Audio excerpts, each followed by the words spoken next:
আসসালামু আলাইকুম চাকরি প্রত্যাশীরা কেমন আছেন? আশা করি ভালো আছেন।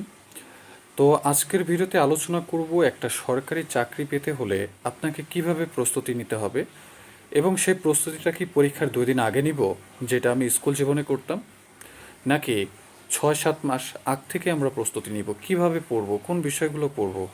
আমাদের জীবনের দৈনন্দিনের রুটিনটাই আলাদা করে ফেলতে হবে। তো এটা নিয়ে বিস্তারিত আলোচনা করব। তো প্রথমে একটু বলে নেই যে এই ভিডিওটা একটু লং হবে, অবশ্যই সম্পূর্ণ ভিডিওটা দেখবেন।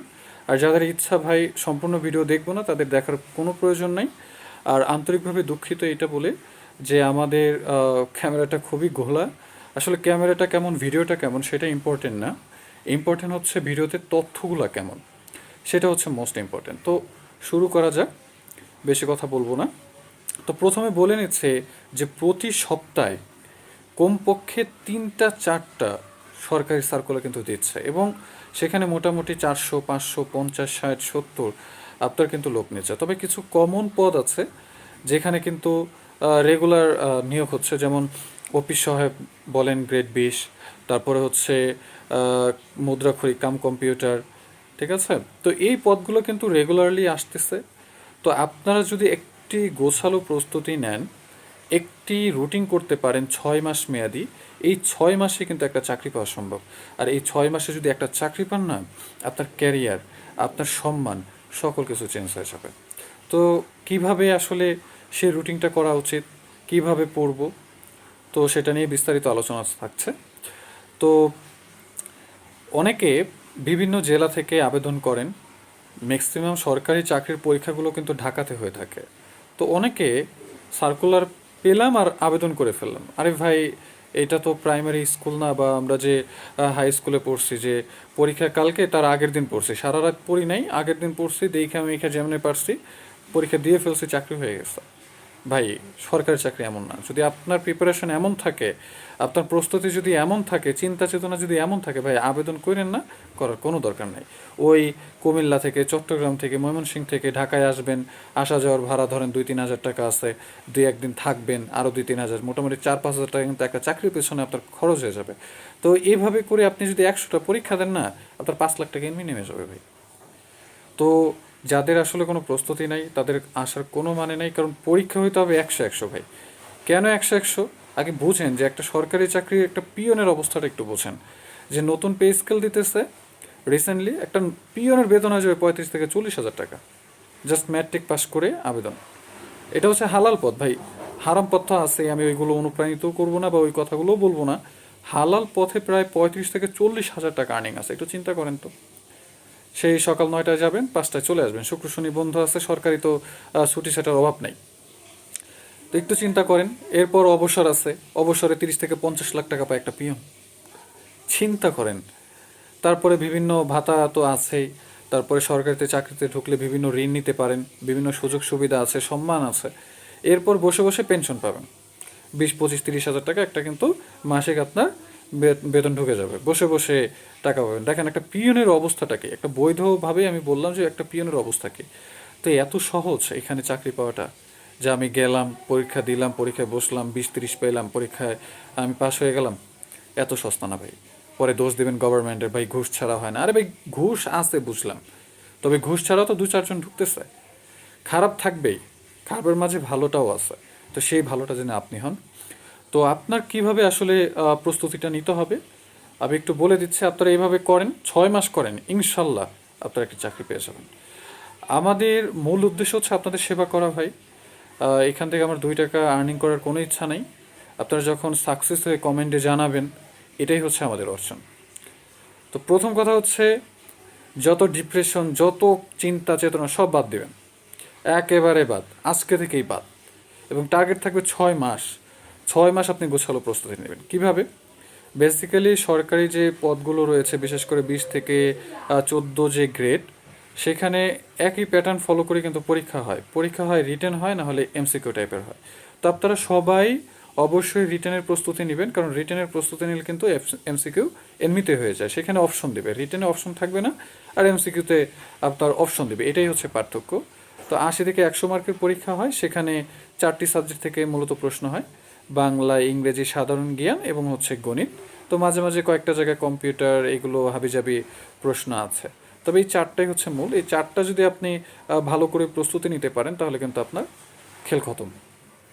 তো কিভাবে নেবেন? মূলত আপনার 6 থেকে ইন্টার পর্যন্ত, বেসিক্যালি 6 থেকে 10 পর্যন্ত যে ম্যাথ বইটা আছে একদম ফকফকা করে ফেলবেন একেবারে। 6 থেকে অঙ্কগুলো করা শুরু করে দেন, লসাগু ঘষাগু যোগ বিয়োগ ভাগ গুণ ঐকিক নিয়ম, তারপরে হচ্ছে 100তম পদ মান কত, 200তম পদের মান কত, বিভিন্ন পদের মান, হ্যাঁ, তারপরে হচ্ছে করেন উৎপাদকে বিশ্লেষণ করেন, মান নির্ণয়ের অঙ্কগুলো করেন, জ্যামিতি, ত্রিভুজ চতুর্ভুজ বৃত্ত, এগুলো ভালো করে উপপাদ্য সম্পাদ্যগুলো পড়ে ফেলেন, ইনশাল্লাহ আপনার অঙ্ক কিন্তু আর কোনো সমস্যা হবে না। 6 থেকে 10 পর্যন্ত আগে আপনি এটা কনফার্ম করেন।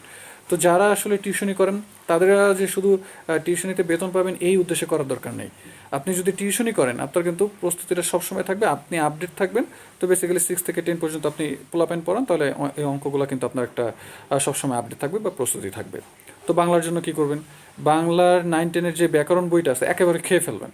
Enough, just enough. আপনি খেয়ে ফেলেন, আর আপনার কিছু চিন্তা করতে হবে না। এরপর বাংলা ফার্স্ট পেপারের জন্য কি করবেন?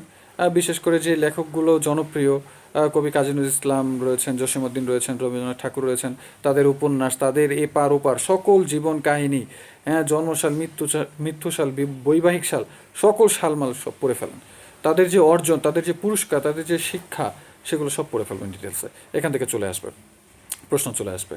এছাড়া বাংলায় আরও টুকটাক 9-10 এবং ইন্টারের যে বাংলা বইটা আছে, বাংলা ফার্স্ট পেপার, একটু গল্পগুলো একটু ভালো করে পড়ে ফেলেন, ইনশাল্লাহ আপনারা এখান থেকে কমন পাবেন। এছাড়া সাধারণ জ্ঞানের জন্য কি করবেন? সাধারণ জ্ঞানের জন্য আপনি একটা সাধারণ জ্ঞান বাজার থেকে বই কিনে ফেলবেন, যেই কোনো লেখক ভাই, যে কোনো লেখক কিনলেই এনাফ। তো বাংলাদেশি বিষয় বলি, আন্তর্জাতিক বিষয় বলি, এই দুইটা থেকে প্রশ্ন আসে। এবং সাম্প্রতিক, অর্থাৎ আপনি যখন পরীক্ষা দিবেন তার আগে বা বর্তমানে যে 3 মাস রয়েছে, সেই 3 মাসের মধ্যে যে ঘটে যাওয়া কাহিনীগুলো, সেই কাহিনীগুলো থেকে কিন্তু প্রচুর প্রশ্ন আসে। তো এটার জন্য কি করবেন? কারেন্ট অ্যাফেয়ার্সগুলো যে আছে, টানা 3-4 মাসের কারেন্ট অ্যাফেয়ার্স পড়ে ফেলবেন, দ্যাটস এনাফ। এছাড়া ইন্টারের যে যারা বিশেষ করে আর্টসে পড়েন, তো ওই যে পৌরনীতি, যুক্তিবিদ্যা, ইসলামের ইতিহাস, ভূগোল, এই বইগুলো একটু রিডিং করে ফেলবেন, সাধারণ জ্ঞানের জন্য এনাফ, আর কিছু পড়া লাগবে না। আর ইংরেজির জন্য কি করবেন? ওই 9-10 বা ইন্টার ফার্স্ট ইয়ার সেকেন্ড ইয়ারে আমরা যে গ্রামারগুলো শিখি, সেই গ্রামারগুলো শিখে ফেলবেন। টেন্স, ভয়েস, হ্যাঁ, ন্যারেশন, তারপরে রয়েছে ট্যাগ কোশ্চেন, হ্যাঁ, এই প্রত্যেকটা গ্রামার, ট্রান্সফরমেশন, সেন্টেন্স ধরে ধরে ধরে ধরে বেসিক পড়ে ফেলবেন। বা ইউটিউবে সব পাওয়া যায়, ইউটিউবে সার্চ দেন, চলে আসবে, এবং টপিকগুলো শেষ করে ফেলেন। যেটা আপনার দুর্বলতা রয়েছে শেষ করে ফেলেন। Right from verbs. তো ইন্টারের এবং হচ্ছে ম্যাট্রিকের যে সিলেবাস, এটা ফলো করেন, শেষ করেন, এখান থেকে প্রশ্ন 100 চলে আসবে।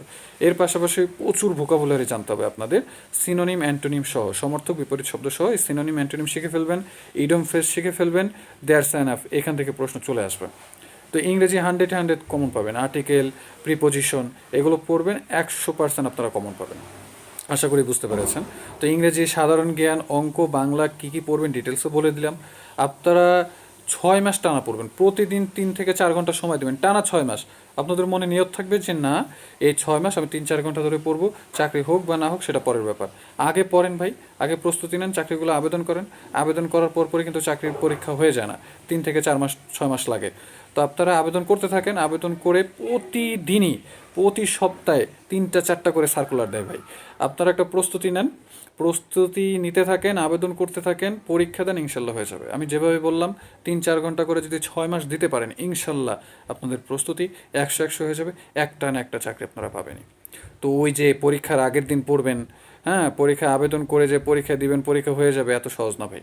আগে এইভাবে প্রস্তুতি নেন, পরীক্ষা আবেদন করতে থাকেন, পরীক্ষা দেন, 10টা 20টা 30টা দেন, একটা না একটা হয়ে যাবে। আর অবশ্যই এর পাশাপাশি আপনাদের কম্পিউটার কিন্তু দক্ষতা থাকতে হবে। আপনারা কম্পিউটার টাইপিংয়ের হাতটা স্পিড করেন। বিশেষ করে কম্পিউটার যে টুকটাক অফিসিয়াল কাজ আছে, MS Office, MS Word, PowerPoint, Excel, এই কাজগুলো শিখে ফেলেন।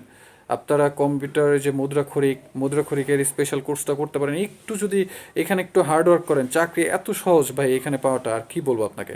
তো কয়েক জায়গায় আছে যোগ্য লোক লাগবে ভাই, ঘুষ দিয়ে ওই অযোগ্য লোক বসালে হবে না। হ্যাঁ, যোগ্য লোক লাগে। যেমন কম্পিউটারে যে মুদ্রাক্ষরিক, এখানে অযোগ্য লোক, সে টাইপিং করতে পারে না, সে কম্পিউটার কাজ জানে না, তাকে দিয়ে কোনো কাজ হবে? হবে না ভাই। এখানে দক্ষ লোক অবশ্যই লাগবে, যোগ্য লোক অবশ্যই লাগবে। তো সেই যোগ্য লোক, দক্ষ লোক আপনি হবেন না কেন? তো একটি গোছালো প্রস্তুতি নেন, ইনশাল্লাহ হয়ে যাবে। আর আমাদের চ্যানেলের পাশে থাকেন। এরপরে কোন ভিডিও সম্পর্কে জানতে চান অবশ্যই জানান, কমেন্ট করেন, শেয়ার করেন এবং ডেসক্রিপশন দেওয়া হোয়াটসঅ্যাপ নাম্বারে যোগাযোগ করেন। আমাদের একটা স্পেশাল সাজেশন রয়েছে আপনাদের জন্য। 100 গোছালো প্রস্তুতি নিতে পারবেন, 100 কমন পাবেন, সাজেশন মূল্য মাত্র 200 টাকা। ডেসক্রিপশন দেওয়া হোয়াটসঅ্যাপ নাম্বারে যোগাযোগ করেন যদি প্রয়োজন হয়। আপনারা যে কোনো বিষয়ে আমাদের হোয়াটসঅ্যাপে হোক, ইউটিউবের কমেন্টে হোক জানাতে পারেন, কারণ আপনাদের সেবা দেওয়াই হচ্ছে আমাদের মুখ্য বিষয়। আপনাদের যতটুকু সম্ভব আমরা সেবা দিব। আপনারা যে কোনো প্রশ্ন যতক্ষণ পারেন প্রশ্ন করে যান, ইনশাল্লাহ। আপনারা সাপোর্ট দেন, নতুন চ্যানেল সাবস্ক্রাইব করেন, কমেন্ট করেন, শেয়ার করেন, ইনশাল্লাহ একটা না একটা চাকরি হবেই। তো বাবা মার কথা চিন্তা করে, ভবিষ্যতের কথা চিন্তা করে, 6 মাস কষ্ট করলে সারা জীবন ভালো থাকবেন, এই চিন্তা করে, সম্মানের কথা চিন্তা করে আপনারা ভালো হয়ে যান। নেক্সট ভিডিওর আমন্ত্রণ জানিয়ে এখানে শেষ করছি। আসসালামু আলাইকুম।